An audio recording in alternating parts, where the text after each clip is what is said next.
जय श्री श्याम दोस्तों, कैसे हैं आप सब भक्तों। आज हम बरसाती अमावस्या के बारे में मैं आपको पूजा विधि बताऊंगी और साथ में उनकी कथा भी सुनाऊंगी। बरसाती जो अमावस्या आती है ये सबसे बड़ी अमावस्या होती है और इसमें वट वृक्ष की पूजा की जाती है, यानी कि बड़ के पेड़ की पूजा की जाती है। इस दिन पूजा करने से जो सुहागिनी औरतें होती हैं उनके सुहाग की लंबी आयु होती है और उसके लिए ही वो व्रत करती हैं। जेठ कृष्ण अमावस्या को बरसाती अमावस्या कहते हैं। बरसात अमावस्या को बड़ की पूजा करते हैं। पानी, मूली, रोली, चावल, गुड़, भिगा हुआ चना, फूल, सूत मिलाकर बड़ पर लपेटते हैं और फेरी देते हैं। बड़ के पत्तों का गहना बनाकर पहनते हैं और बरसाती अमावस्या की कहानी सुनते हैं। भीगे हुए चनों में रुपया रखकर बायना निकालते हैं, फिर हाथ फेर कर सास के पैर छूकर बायना देते हैं। अगर किसी की बहन बेटी गांव में हो तो उसको भी बायना निकालने के लिए भेजना चाहिए। ये इसकी विधि है। अब हम इसकी कहानी भी सुनेंगे। बरसाती अमावस्या की कहानी।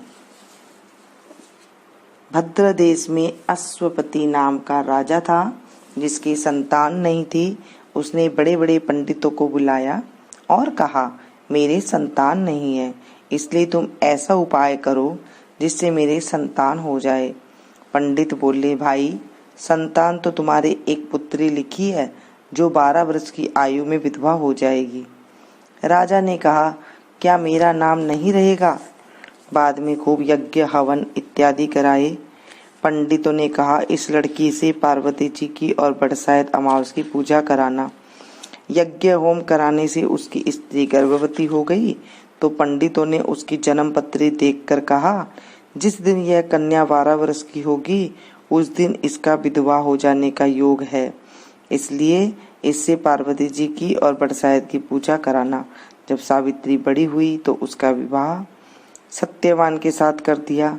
सावित्री के सास ससुर अंधे थे। वह उनकी बहुत सेवा करती थी और सत्यवान जंगल से लकड़ी तोड़कर लाया करता था और सावित्री को मालूम था कि जिस दिन 12 वर्ष की होगी उस दिन उसका पति की मृत्यु हो जाएगी। जिस दिन वह 12 वर्ष की हुई उस दिन अपने पति के हाथ जोड़कर बोली, आज मैं आपके साथ चलूंगी। सत्यवान बोला, तू मेरे साथ चलेगी तो मेरे अंधे माँ बाप की सेवा कौन करेगा? अगर वह कहेंगे तो मैं तुझे ले चलूंगा। फिर वह अपने सास ससुर के पास गई और जाकर बोली, आप कहीं तो आज मैं जंगल देखने चली जाऊं। वे बोले, बहुत अच्छी बात है, चली जा। जंगल में जाकर सावित्री को लकड़ी तोड़ने लगी और सत्यवान पेड़ की छाया में सो गया। उस पेड़ में सांप रहता था। उसने सत्यवान को डस लिया। वह अपने पति को गोदी में लेकर रोने लगी। महादेव और पार्वती जी वहां होकर जा रहे थे। उसने उनके पैर पकड़ लिए और बोली, मेरे पति को जिंदा कर दो। वे बोले, आज बरसाती अमावस्या है, उसकी तू पूजा करेगी तो तेरा पति जिंदा हो जाएगा। इससे वह खूब प्रेम से बड़ की पूजा करने लगी। उसने बड़ के पत्तों को गहना बनाकर पहना जो वो हीरा मोती के हो गए। इतने में धर्मराज के दूत आ गया और उसके पति को ले जाने लगे। सावित्री ने उसके पैर पकड़ लिए। धर्मराज बोला, तू वरदान मांग। सावित्री ने कहा, मेरी माँ बाप के पुत्र नहीं है, वे पुत्रवान हो जाए। धर्मराज बोला, सत्य वचन हो जाएगा। फिर वह बोली, मेरे सास ससुर अंधे हैं, उनके नेत्रों में ज्योति आ जाए। धर्मराज ने यह वर भी दे दिया, पर सावित्री ने धर्मराज का पीछा नहीं छोड़ा। धर्मराज ने कहा, अब तुम्हें और कोई क्या चाहिए? सावित्री बोली, मुझे 100 पुत्र हो जाए। धर्मराज बोला, तथास्तु। फिर वह सत्यवान को ले जाने लगे। तब सावित्री बोली, हे महाराज, आप मेरे पति को ले जाएंगे तो पुत्र कहाँ से होंगे? धर्मराज ने कहा, हे सती, तेरा सुहाग तो नहीं था, परंतु बरसात अमावस्या करने से और पार्वती जी की पूजा करने से तेरा पति जीवित हो जाएगा।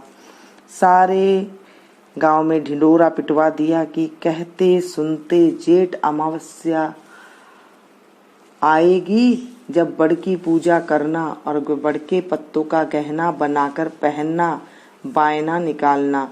हे महाराज, जैसे बरसात अमावस्या ने सावित्री को सुहाग दिया, उसी प्रकार सबको देना।